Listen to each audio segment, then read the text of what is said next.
Hey man, we are back again. More chillin' scares reactions in the building. We got final photos with unnerving backstories. Let's check this one out, bro. Hey man, if you get scared or anything, I am not responsible for anything that happens. Let's check it out. In February 2015, Hey. 18-year-old Dalen Poole went to visit his grandmother Martha Bear in Waianae, Hawaii. Once there, he mentioned to his grandma he was planning on going hiking in Mauna Loa Valley Park in the morning. According to Martha, Dalen mentioned he was going to climb the Haiku Stairs, also known to the locals as the Stairway to Heaven, consisting of over 3,900 steps that ascend the Kohulahu mountain range. The Stairway to Heaven. Was a popular tourist hotspot until it was officially closed to the public in 1980 due to the dangerous conditions of the climb. Still, many daring hikers over the decades continued to climb the legendary staircase for the thrill of the challenge, and it's not uncommon for the police and fire department to have to rescue and arrest lost hikers who realized they bit off more than they could chew once they were at the top of the staircase. When Dalen told his grandmother about his plans, she warned him that it was illegal and tried to stop him, but he was determined to climb the Stairway to Heaven and didn't listen to his grandma. On the evening before the climb, he posted to Facebook with the caption, "Stairway to Heaven, hiking this insane hike tomorrow, wish me luck." His friends quickly jumped into the comments to remind him that a recent mudslide had damaged an entire section of the staircase, making it even more dangerous to attempt to hike. Damn. Yeah, bro, I don't know if I'll do that if I were you, man. But the very next morning, Dalen took a bus to Mauna Loa Valley Park and began the hike, documenting the start of his journey on Facebook with the caption, "And the hike begins, #Haiku." Oh, man.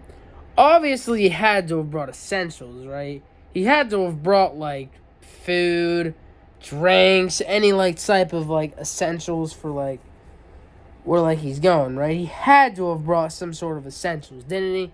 Had to have, without a doubt. At the beginning of the hike, he No sent way. some pictures of the mountain range to his friends.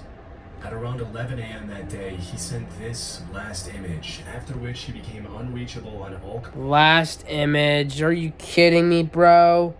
Last image. Oh, damn. Last image, man.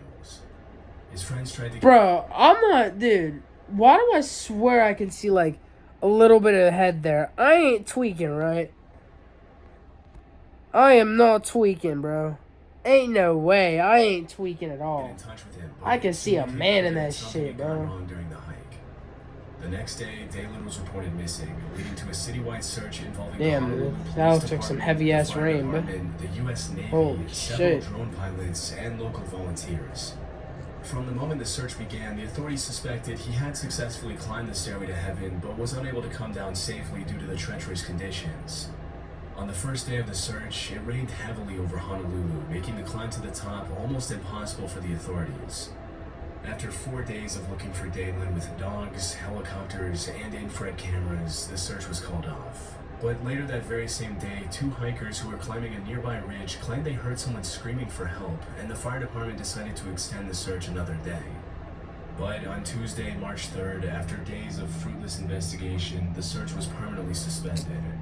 Bro, by the way, bro, I'm like trying to fluff my hair, bro. I'm trying to like fluff this shit. Starting a GoFundMe campaign that raised No, over no. 15,000. Just trying to like try something different, if you know what I mean, bro. No convincing clues or even a trace of what happened to Dalen, as several theories started circulating on the island. While many people claimed he probably fell down the side of the mountain on his way up, others speculated that something much more sinister had happened to Dalen while climbing the Stairway to Heaven. In the last image he sent to his friends, you can see the head of a man popping up behind the bush. Bro, I told y'all I wasn't tweaking. I told y'all that was a man, bro. Every single one of y'all, bro. I told y'all I wasn't tweaking, man. I told you guys, bro. Next to the stairway. Shit, man, I told y'all, man. It was probably just a bunch of leaves and branches and a trick of the light. The Honolulu Police Department decided there was enough evidence in the image to issue an alert and request anyone from the public who had information on the mysterious man behind the bushes to come forward. It now appeared as if Dalen's disappearance had turned into a criminal investigation, with many people believing that the man in the bushes was a stalker who had seen the teenage hiker's Facebook posts and followed him up the mountain to attack him. Some Reddit users thought they recognized the guy, with one user mentioning that the guy in the picture was a good friend of his and that he had nothing to do with the disappearance. But when asked how he could recognize his friend in the image if the man's face was barely even visible, he didn't answer, and nobody's statements on the matter have been verified as true. Almost 9 years after his disappearance, the case of Dalen Pua remains a mystery. In 2021, the Honolulu City Council voted unanimously to remove the stairs, awarding a $2.5 million demolition contract to Nakoa Companies. The decision was pretty controversial, but in the end, it was decided that it was the best choice. Unfortunately, we'll still probably never know what happened to Dalen. Bro, that sucks, man. February 2015, and whether or not the man in his last photo had anything to do with it. For a lot of these cases, I've always found it odd just how quickly searches get called off after dogs lose the scent of the person they're trying to track. Luckily, this video's sponsor, Scentbird, gives you... Oh, it's a sponsorship, huh? Hey, man, shout out to Scentbird, but no sponsorship, just saying. Shout out, bro. I have full respect for your company, man. Or whatever, man. Shout out to Scentbird. And let's get back into this video. In Canada, where you can start upping your scent game today. This story takes place in Sugarland, an affluent suburb of Houston, Texas, and one of the safest cities in the U.S. On December 10th, 2003, Ken and Trisha Whitaker went out to dinner at Papadou Seafood Kitchen to celebrate their son Thomas's graduation from Sam Houston State Seafood University. Kitchen?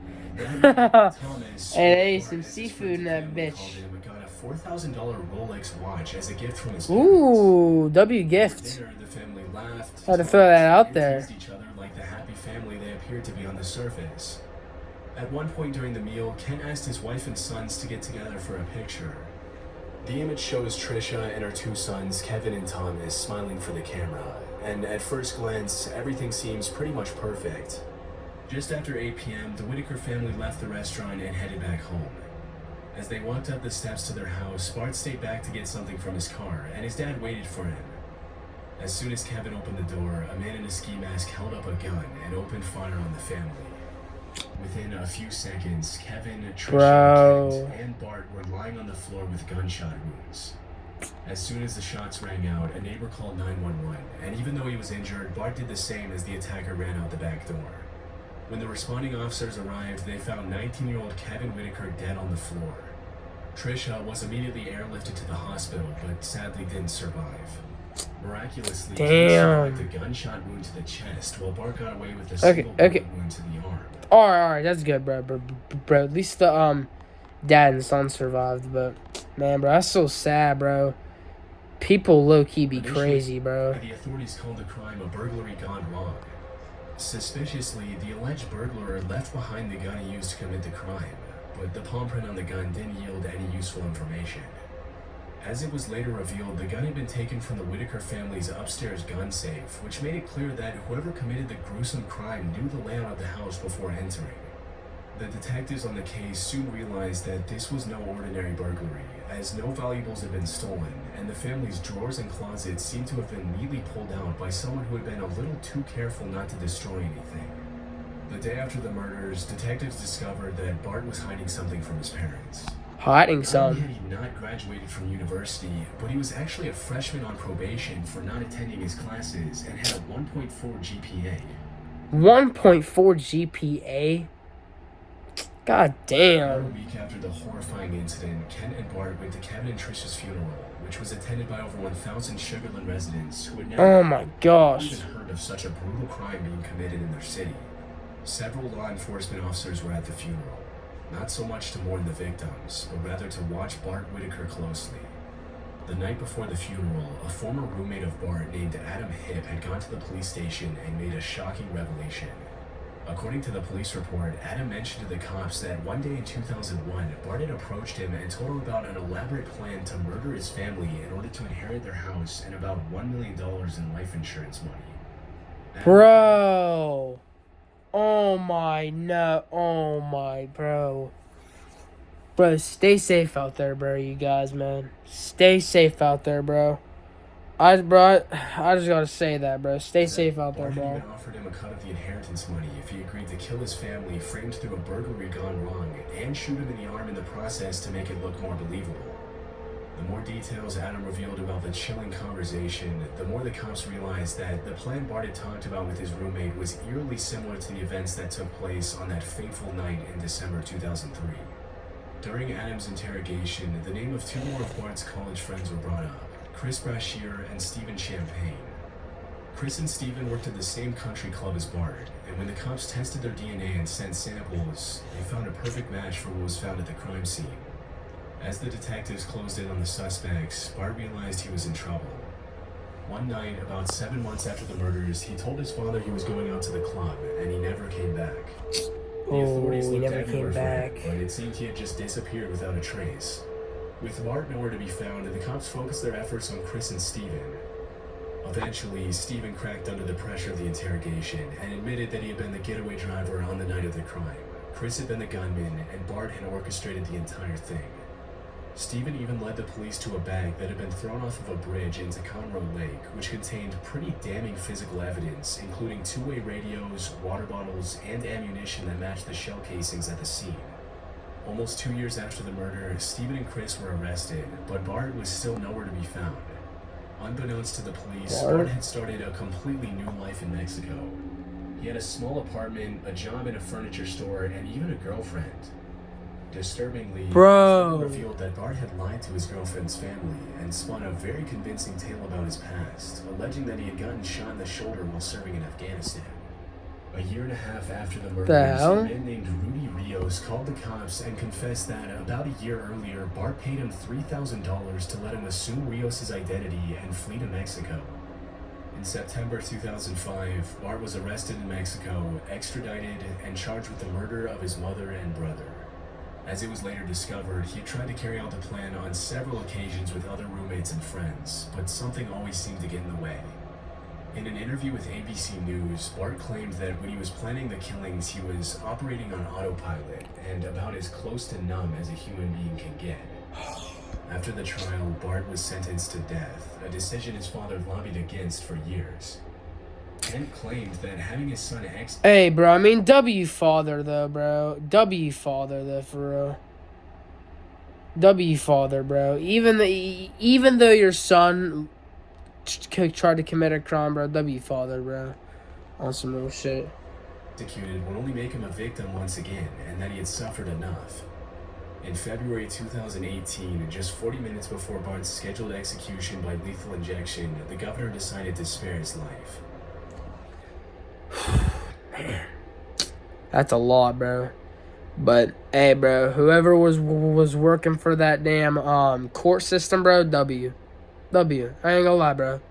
W, bro. W people, man.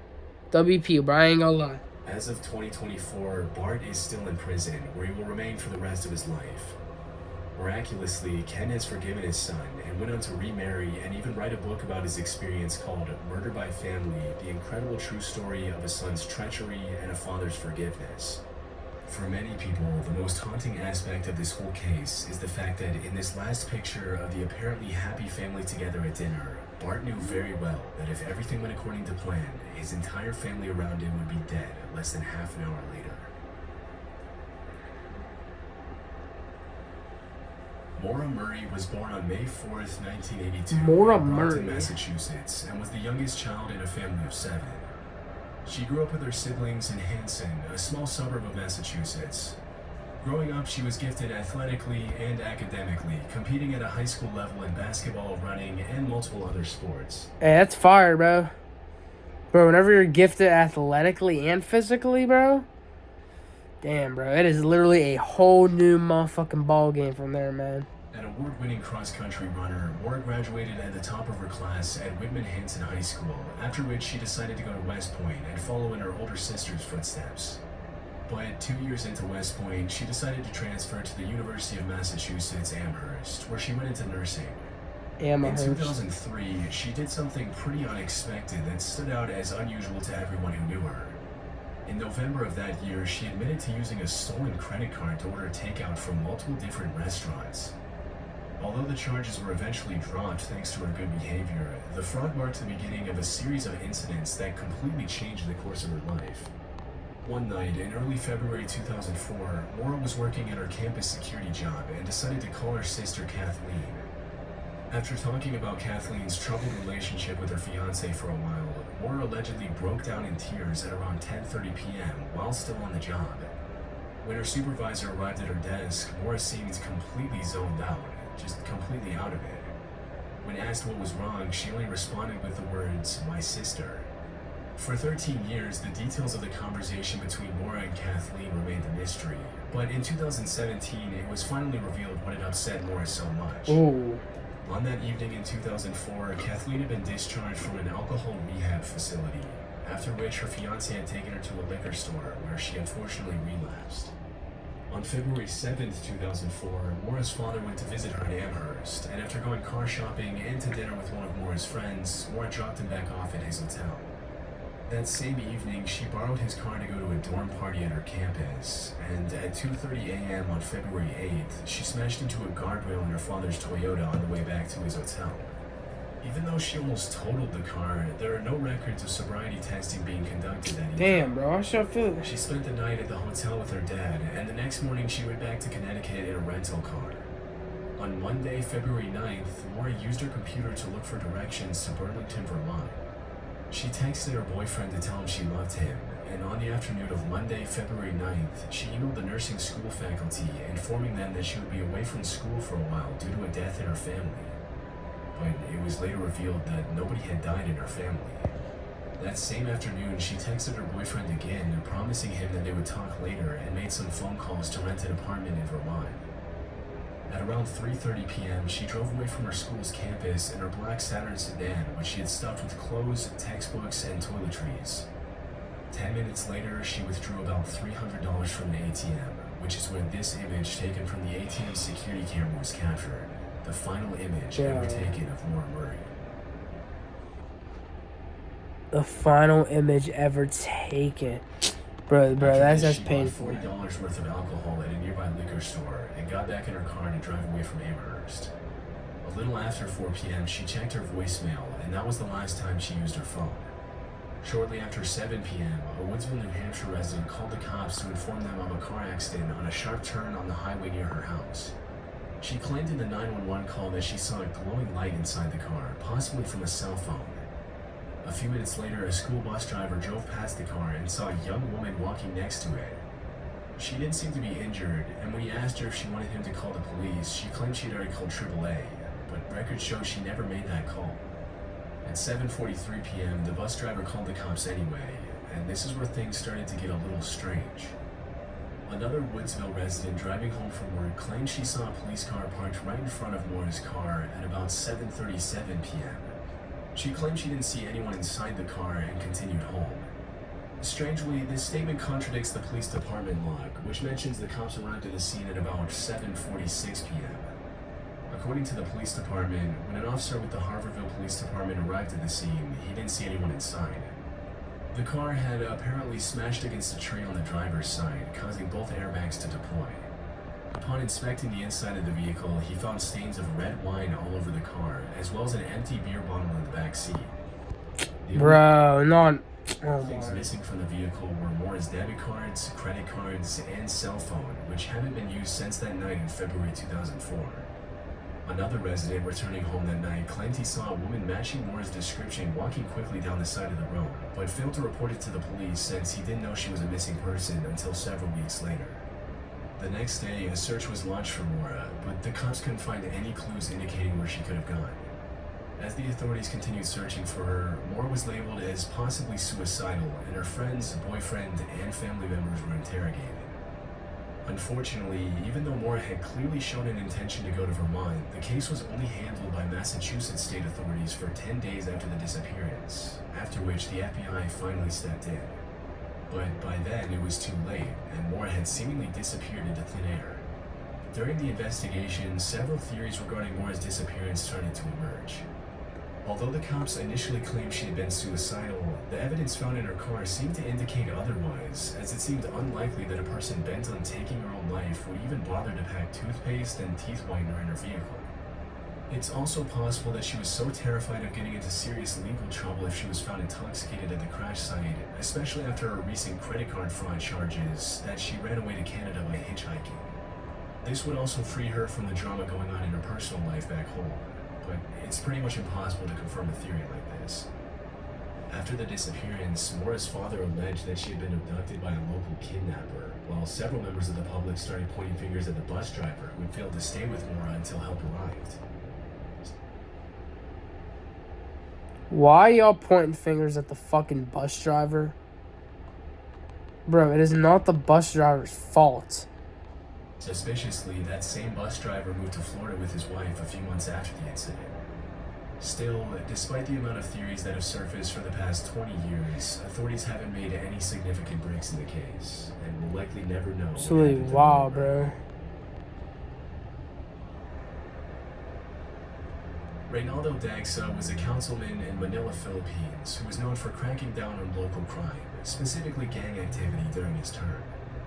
On New Year's Eve 2010, the 35-year-old councilman asked his family to wake him up before midnight so he could celebrate the new year with them.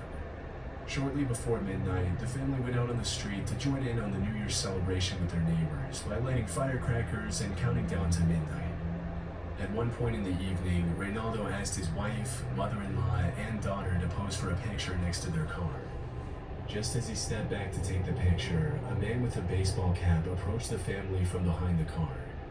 Bro. Right as he pressed the button to take the picture. Who's that dude walking back there, though? Why is that dude back there walking? It's like he knows something's going on. The man in the baseball cap pointed a gun at him and opened fire, shooting the councilman in the chest. Bro, it's like that dude walking back there knows what's going on. What does that dude back there, though? Surrounded by the sound of fireworks, the family didn't hear the gunshot, but saw Reynaldo collapse on the street with blood flowing out of his chest. As soon as the police arrived, they rushed him to the hospital, where he was unfortunately pronounced dead. However, thanks to the image in question, which was somehow taken just in time to act as perfect evidence, an arrest was made very quickly after the crime. The killer was immediately identified as Michael Gonzalez, and two of his accomplices were also arrested in the days following the murder. According to the victim's mother-in-law, the man in the tank top shown in the image was acting as Michael's lookout and was also arrested. It was later determined that the crime had probably been carried out as revenge, as Reynaldo had ordered the arrest of Michael and his accomplices for car theft in 2010. Apparently, the criminals were out on bail that night and decided to exact revenge before being thrown back into prison. Unfortunately, nothing will ever be the same for Reynaldo's family, but at the very least, the picture was enough to capture his killers and bring the councilman's loved ones a sense of closure. And thanks again to Sandberg for sponsoring this video. Check them out with the... Hey man, shout out to Chillin' Scares once again. Hey man, what do y'all think of that video though? Which one do you think was the most weirdest and strangest story out of all of them? I'm not gonna lie. What y'all think of the most weirdest one? But see y'all later with another video again.